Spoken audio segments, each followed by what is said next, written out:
Uh, just as a reminder for those that might be newer to Learning Lab, and for all of us, like the goal of these trainings is really integrating it into the clinical work. And sometimes life can get kind of fragmented. Like, this is me doing my training part and kind of checking off the list of completing trainings, and this is me doing my clinical part, and what do I need to learn when I'm in a to enhance a clinical session. And really our goal, and it's never going to be perfect, but like really integrating the learning into the clinical work. And so studies have shown kind of the best ways to learn new clinical skills. Like, people go to conferences all the time, and then it's really hard to use all these nifty clinical skills that we all learn, because what you really need is, number one, you need the cases to apply it.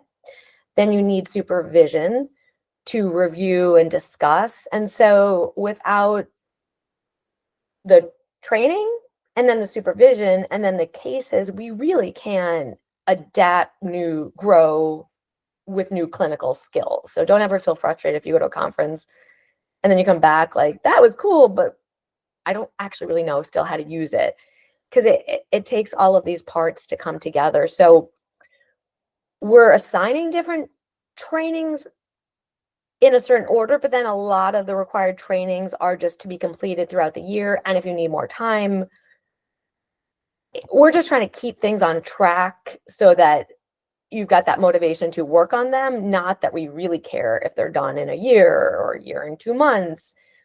So as you have a case, really thinking about, if you leave a case and you're like, oh, how do I work with anxious parents, or how do I work with a really emotionally dysregulated child? Use that pain, use the pain to guide your next training selection that you pick for yourself. So sometimes I really try to kind of like lean into my suds of like, what's hopefully not keeping me up, but what's on my mind when I'm going to bed, and what's feeling hard. And then like what, using that and kind of rolling around it a little bit, and it's uncomfortable, but then like there's some need I have that's going to help me figure out what's the next move to make. And so definitely do that with the trainings. Like, I think you guys will go to supervisors and say, I'm really feeling stuck with how to do exposures. I get the concept, but like, how do I just inject into a session? It's great that you're using supervisors for this. I think it gets a little bit harder to use trainings to plug in to the like learning, growing pains. So if you need help with that, also you could ask your CSM, you could go to Lisa, we could talk about it. You're not going to have the answer, but if you just start with the discomfort, like, I don't know, I'm just feeling like I have this case and I just start feeling dread. That's a hard thing to say, but underneath that, is there something that we could provide you with? So you also don't have to figure out alone how to curate your own learning journey, to put in, because when you do the right training about something that you're uncomfortable with, it's that neurons that fire together, wire together. Like, your brain's really going to hold on to that key takeaway when you're feeling stuck. It's harder when you're just learning something in some vague sense. So we're doing both for future needs, but also current needs. So I guess I'm just going to stop presenting for a moment, and we could talk a little bit about the learning journey. If anyone has any thoughts about for yourself, either what has worked for you, maybe Christy, as you're, based on the shout out that you did really do a great job moving through the trainings. And then also, if anyone is feeling that natural, like, there's so many trainings, number one, that makes me overwhelmed. And number two, I'm overwhelmed with different cases, but they're not really coming together in a way to benefit each other. Maybe we could kind of play around with that for a moment or two. So, Christy, no pressure, but care to? Yeah, absolutely. I think you make a really great point that like what is on your caseload is so helpful to like start with those trainings that are based on what you're actually working with. And definitely it can feel overwhelming, like feeling like you have to know everything all at once. And trusting yourself that the clinical skills that you have of like kind of like those basics are there, the just like listening and reflecting and being with your clients in that way, and being like confident that like we can learn together even with clients. Mm. And knowing that there's going to be time to continue to learn all of this stuff, and not putting so much pressure on yourself to feel like you have to know everything all at once.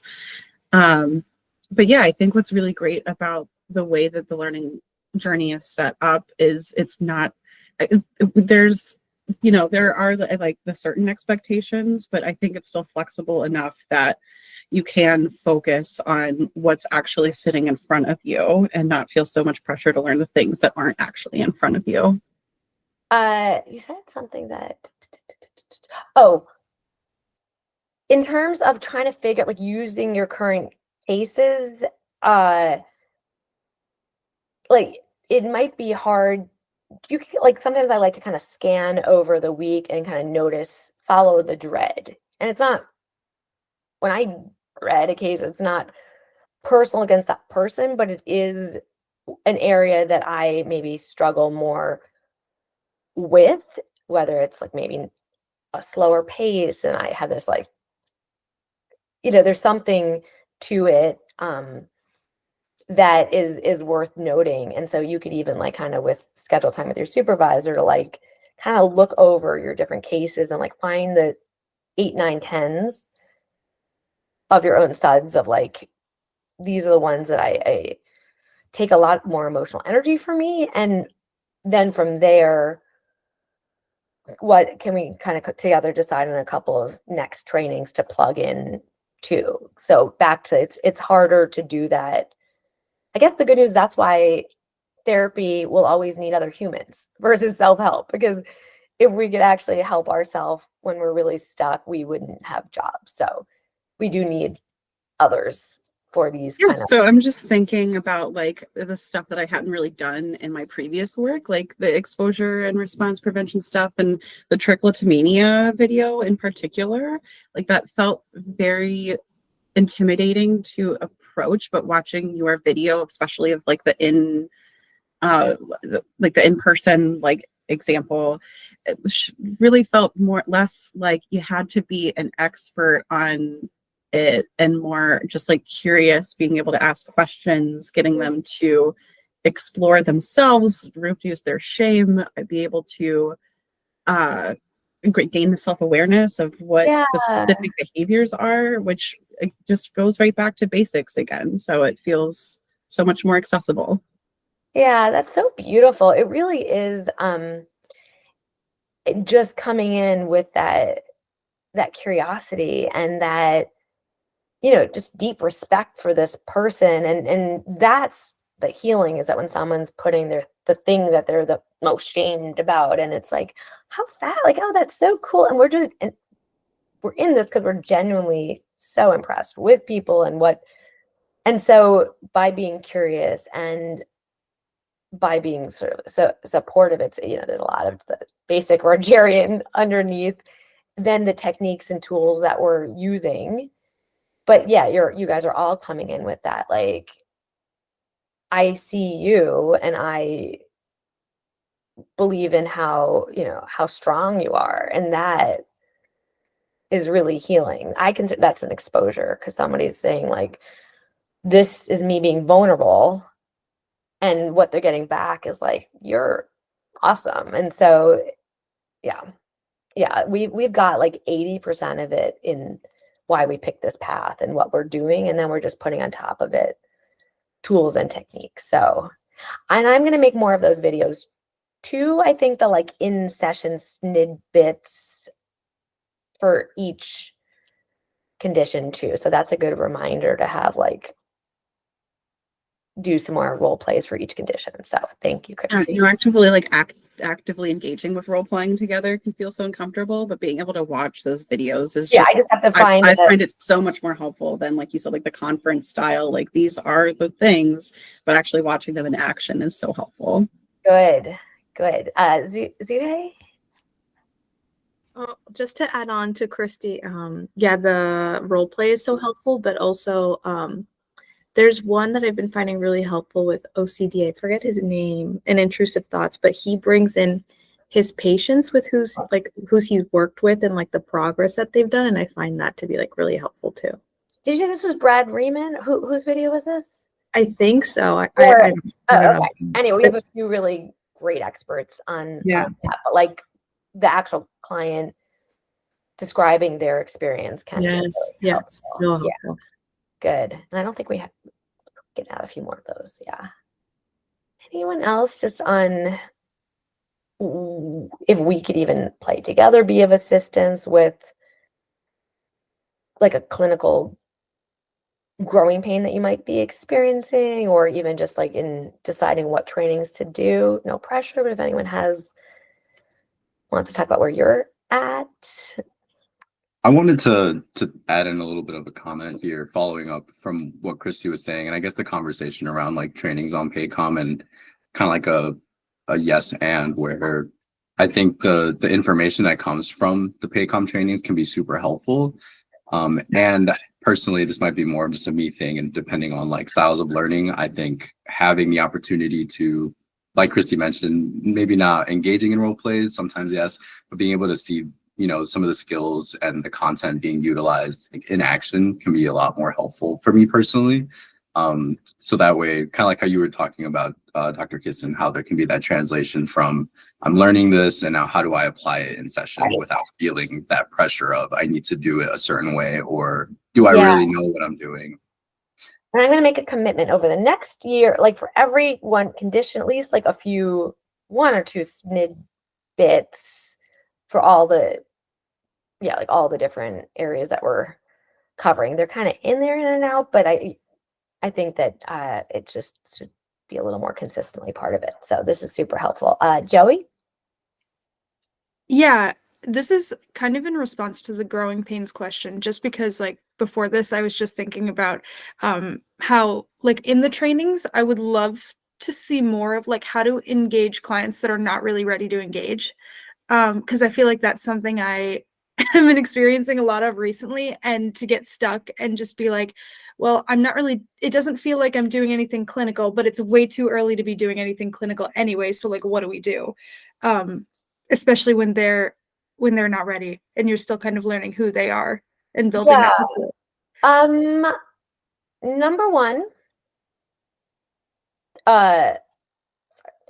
two thoughts that are coming up with what you're saying. Number one, did you look, and this is me just thinking about our system, because we have a few different trainings on like either, I think there's one on motivational intervention, there's also like treatment resistant and like how to engage resistant teens.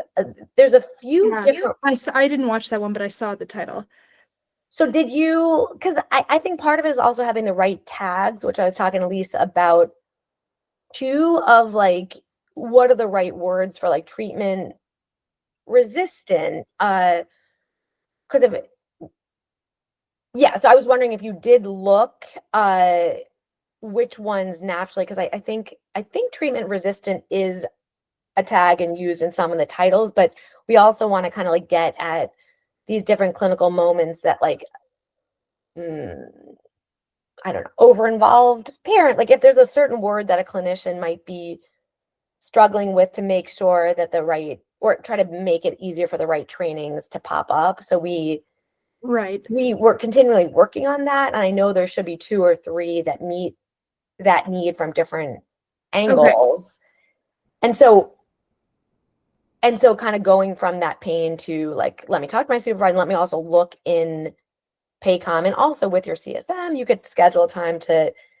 That's exactly. So this is where, when they're asking you about like the journey, what are you working on? Use that time also in your group. Like if your entire group pivots to just talking about that topic, everyone's going to benefit from it. So I would and I'm going to, talk to the clinician success managers as well and just reinforce that. So Joey, that's a great topic to bring up. I'm sure you're not the only one. They should know the trainings or be able to guide you in those trainings as well. Let's find these together. Which one maybe you want to do this week, next week, so yeah, kind of advocate for yourselves too in those groups and let them know what you need. Maybe we could flip the question to like more like, instead of like your your learning journey, like your clinical growing pains, and then having Paycom open. I guess sometimes, like, I'm just trying to think, if someone said, tell me about your learning journey, like, it's good, it's over, versus like, I know my pain better than I know my journey. Just something we could think about behind the scenes of like the prompt to bring up this, what is feeling like your stuck points, or like the harder case. Like, I did wonder if there's a way that you could, that evokes a little bit more of it too. That was our